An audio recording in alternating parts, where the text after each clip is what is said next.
Sir क्या नाम है? आदित्य। कहाँ के रहने वाले? हम अभी दिल्ली में रहते हैं और इंडिया में हम जो ऊपर का हमारा देश का आधा हिस्सा आधे हिस्से में हम रह चुके हैं, तो हम हाफ इंडिया। ब्रिज में जो होली खेली जाती है मथुरा में, वृंदावन में, तो वहां पर जो वहां के जो संत हैं उन्होंने खून से पत्र लिखा है सीएम योगी आदित्यनाथ को, जो मुसलमान हैं वो दुकान ना लगाएं। क्या सही है ये? नहीं, अभी तो मेरी नॉलेज में नहीं है, आपने लेकिन बताया अगर ऐसा कुछ है तो जो एक आम इंसान की रोजगार से जैसा सवाल है, तो ये उसकी आमदनी के ऊपर प्रभाव डाल सकता है। और मेरे हिसाब से इसके ऊपर प्रशासन को जो है कुछ संज्ञान लेना ज़रूरी है, क्योंकि अगर उनका अगर व्यवसाय है किसी का, जैसे आपका भी कोई व्यवसाय है, आप भी जर्नलिस्ट हैं, तो आप भी मीडिया से हैं, तो इसको किसी धर्म विशेष के साथ ना जोड़ा जाए और उसकी आज़ादी दी जाए। वहाँ के क्योंकि संतों ने ये भी कहा है कि मुसलमान जो हैं वो हिंदुओं से नफरत करते हैं, इसलिए ये आदेश दिया गया। इस चीज़ के ऊपर तो अभी कुछ टिप्पणी कर पाना बड़ा मुश्किल है, क्योंकि हम तो यहाँ दिल्ली में बात कर रहे हैं। और अगर वहाँ पे कोई जो है रीजनल या लोकल लेवल में कोई व्यक्ति किसी से किसी के साथ अगर सालों साल से रह रहे हैं, तो आज कौन सा पड़ोसी किससे खुश है? आप एक बात बताइए। हमारे पड़ोस में अगर हिंदू भी हैं तो भी हम लोग आपस में पड़ोस से कहते हैं कि इसकी गाड़ी छोटी है, मेरी गाड़ी बड़ी होनी चाहिए। अगर इसका फ्लैट छोटा है तो मेरा फ्लैट बड़ा होना चाहिए।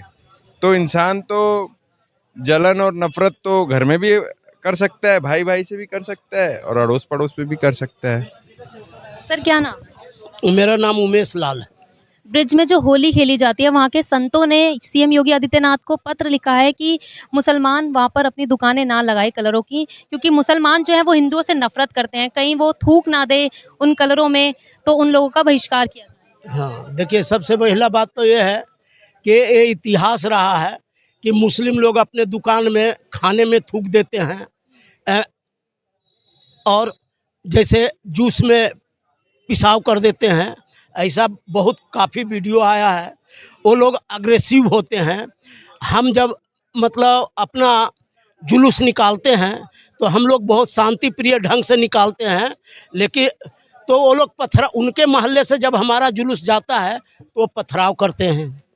हाँ, वो उनका जब जुलूस निकलता है तो हम लोग कंधे से कंधा मिला करके उनको मदद करते हैं। हम बात कर रहे हैं कश्मीर का। कश्मीर में 20 लाख हिंदुओं को कौन किया? काटा मारा और उनके पूरे संपत्तियों पर कब्जा करके भगा दिया। आपको मैं बताता हूँ कि जितने कश्मीरी ब्राह्मण हैं सबके पास बड़े बड़े बाग बगीचे थे, लेकिन ये मुस्लिम समाज के सारे लोगों ने कब्जा कर लिया। उसके सारे बाग बगीचे और घरों पर बड़े बड़े कोठियां हैं, आज भी आप जाके देख सकते हैं, लेकिन वो वहाँ भीख मांग रहे हैं, यहाँ गरीबी से त्रस्त हैं। तब कोई मुस्लिम समाज का ऐसा एक भी व्यक्ति सामने आया क्या, उस सरकार का या कश्मीर का या पूरे देश का मुस्लिम, जो कहा हो कि नहीं नहीं ये जुल्म हो रहा है हिंदुओं के साथ? लेकिन नहीं कहा। आज देखिए, संभल में SIT जांच ही तो हो रहा था, कोई बहुत बड़ा चीज तो नहीं, उसको तोड़ तो नहीं रहा था, लेकिन पहला दिन SIT जांच हुआ और दूसरे दिन सारे मुस्लिम इकट्ठा हुए, और होने के बाद क्या किया? उन्होंने पथराव किया, बम चलाया, गोली चलाया, जुल्म किया। और उसके बाद क्या? उसके बाद दोष किसको दे रहे हैं? हिंदुओं पर।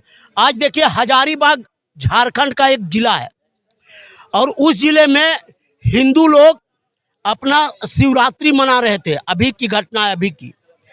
और वहाँ 300 घर मुस्लिम हैं, 150 घर हिंदू हैं। इन लोगों ने उन लोग को मारपीट किया, उनका मंदिर में जाने से रोका, मंदिर बंद कराया। चूंकि वहाँ JMM का सरकार है, गुंडों का सरकार है, तो उसने मुस्लिमों को सपोर्ट किया। वो लोग कहते हैं कि हमको किसी से ज़रूरत नहीं, हमारा आदिवासी और मुस्लिम वोट ही हमको जिता देगा। पूरा बांग्लादेशी जो है पूरे आ करके और रोहनिया पूरे झारखंड में बस गए हैं, जिसके कारण झारखंड का समीकरण धीरे धीरे बदल रहा है। अब हम आते हैं ब्रज पर। जो हमारे साधु संतों ने कहा है, हमारे हिंदू धर्म सनातन धर्म में जो होता है सो शक्ति होता है बर्दाश्त करने की, हर तरह में एकदम ठेठ हिंदी में बोल रहे हैं। हम लोग जल्दी लड़ाई झगड़ा करना पसंद नहीं करते हैं हिंदू समाज, लेकिन ये लोग उग्र समाज है जो गुंडे करते हैं। इन लोग नारा लगाया था, आपको याद होगा, इन लोग ने कहा था एक आतंकवादी अफजल गुरु जब मारा गया था तो 1.5 लाख मुस्लिम जनाजे में था और मुस्लिम समाज का नारा था उसमें कि कितने अफजल मारोगे, घर घर अफजल निकलेंगे। तो क्या 1.5 लाख मुसलमान जो गया था उसी मानसिकता, आतंकवादी मानसिकता के थे?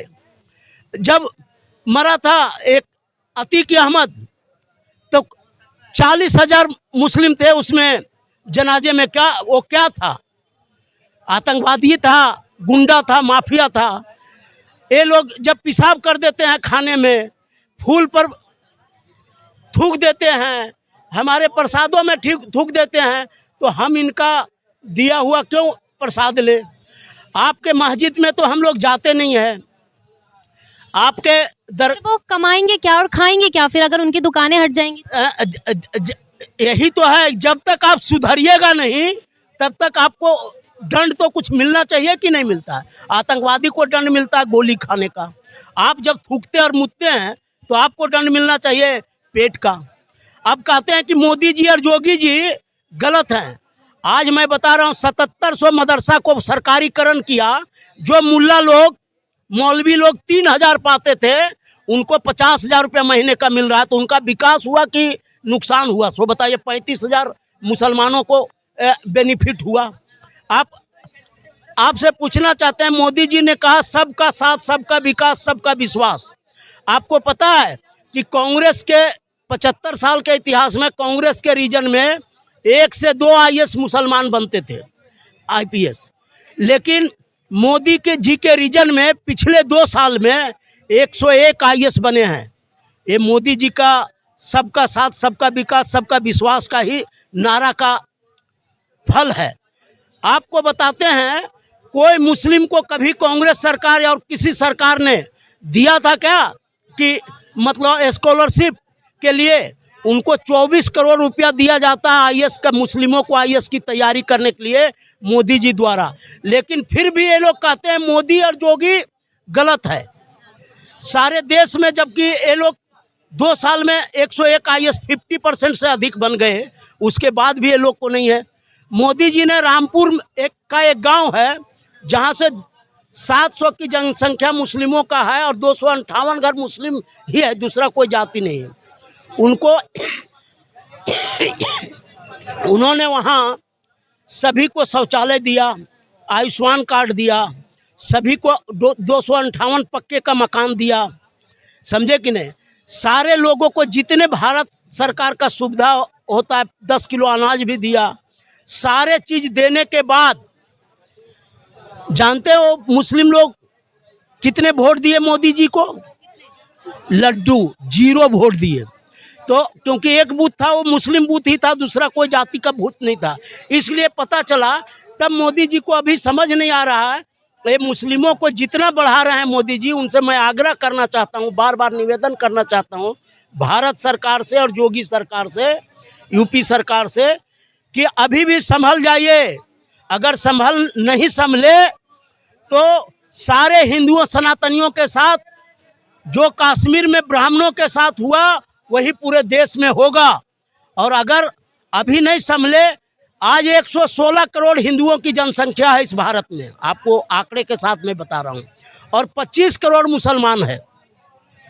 ये 25 करोड़ मुसलमान होने के बाद ओवैसी का छोटा भाई कहता अकबरुद्दीन कि 15 मिनट के लिए आप जो है सो हटा लीजिए फोर्स को, हम आपको एक को भी दिखा देंगे कि आप लोग एक भी बचोगे नहीं। तो बताइए, इन देशद्रोहियों को, देश के गद्दारों को आप क्यों पाल रहे हैं? हाँ, सहारनपुर से जो सांसद है उसने कहा मोदी जी तेरा टुकड़े टुकड़े करके चील कौओं को खिला देंगे। वैसे देशद्रोही मुस्लिमों को ये पप्पू हमारा और अखिलेश समर्थन करके उसको लोकसभा भेजा, तो क्या ये देश के साथ, सनातनियों के साथ अन्याय नहीं है? आज इतना बड़ा कुंभ मेला लगा हमारे देश में, तो कुंभ मेले में कहा कि मुस्लिमों पर बैंड क्यों किए? अरे बैंड नहीं करेंगे तुम लोग को तो तुम लोग वहाँ हुड़दंग कर दोगे, वहाँ दंगा फैला दोगे, कुछ भी हो सकता है। सनातनी लोग ऐसा नहीं। और तुम लोग क्या कहते हो कि हमको 15 मिनट छोड़ दो। हमारे जो नागा साधु है ना, वो अकेले कहते हैं कि हमको 5 मिनट दे दीजिए पूरे देश में। 25 करोड़ मुस्लिमों को अगर शिक्षा ना दे दूं तो इसका बाप का नाम ना याद करा दूं तब कहना। ये लोग कहते हैं मंदिरों के सामने हमको दुकान खोलने दीजिए, फूल माला का, प्रसाद का, फलाने का, रंग अबीर का। तो हमको मक्का में भी तो पहले दे दीजिए दुकान खोलने का हिंदुओं को जगह। अगर हमको मक्का में दुकान खोलने आप दे दीजिएगा तो हम समझेंगे तुम हमारे भाई हो और हम भी सारे जगह आपको देंगे। तो जब आप हमको दे नहीं सकते तो मैं आपको क्यों दूं? समझे कि नहीं? और आपका जूठा थूका हुआ मुता हुआ तो हम प्रसाद भगवान पर नहीं चढ़ाएंगे, अपने आस्था को खत्म नहीं करेंगे। उनका जो मांग है हमारे साधु संतों का, उसका तहे दिल से हम स्वागत करते हैं, उनको सम्मान करते हैं और जोगी जी से निवेदन करते हैं कि इसको लागू किया जाए। पूरे यूपी में ही नहीं, पूरे मोदी जी से कहेंगे पूरे देश में इसको लागू किया जाए। और मस्जिदों से जो अजान होता है, आज से 20 साल 25 साल पहले कोई मस्जिद में अजान नहीं होता था लाउड स्पीकर से। हमारे लाखों मंदिरें हैं पूरे देश में, करोड़ों। लेकिन आप एक चीज़ देखेंगे कि हमारा कहीं मंदिरों पर लाउड स्पीकर नहीं लगा। हमारा 12 ज्योतिर्लिंग है, समझे न? सोमनाथ है, सौराष्ट्र में है, मल्लिकार्जुन श्रीशैल है, महाकाल उज्जैन है, ओंकारेश्वर अमलेश्वर है, विश्वनाथ काशी है, भीमशंकर डाकनेल पुणे है, बैजनाथेश्वर पट्टी है, नागेश्वर दारुकावन है, रामेश्वर तमिलनाडु है, घुसमेश्वर इलोरा है, त्र्यंबकेश्वर त्र्यंबक है, केदारनाथ हिमालय है। ये 12 ज्योतिर्लिंग है जो हमारा आत्मा है, भगवान बसे हुए हैं। उन ज्योतिर्लिंगों पर तो कहीं भी हमारा लाउड स्पीकर माइक नहीं लगा है। तो क्या हम लोग, अपना आस्था कम हो गया हमारा क्या? तो इसलिए उन मुस्लिमों से मैं कहना चाहता हूं, जो मस्जिद मंदिर की बात करते हैं, जो जुलूस में उनके जब निकलता है मुहर्रम का जुलूस, ईद का जुलूस, तो हम लोग कंधे से कंधे मिला के चलते हैं। और जब हमारा जुलूस रामनवमी का निकलता है, होली का निकलता है, गणेश विसर्जन निकलता है, सरस्वती पूजा विसर्जन निकलता है, ये 17 सितंबर को जो ये होता है हमारा विश्वकर्मा पूजा विसर्जन होता है, तो उसमें तो आप लोग जा कर के पत्थर फेंकते हैं, लाठी चार्ज करते हैं, गोली बंदूक चलाते हैं, बम फेंकते हैं। तो आप एक तरफ से चाहेंगे कि हिंदू खाली सहते रहे और आप ओवैसी जैसे गुंडा करते रहे जो मन में आए वो। अब बर्दाश्त नहीं होगा, बहुत दिन बर्दाश्त कर लिए। आपको भाईचारा दिखाना पड़ेगा, अब्दुल कलाम के तरह बनना पड़ेगा, तभी हम आपका भाई बन सकते हैं। अब्दुल कलाम और अगर अफजल आप बनना चाहते हैं तो हम भी अफजल बन के ही जवाब देंगे आप।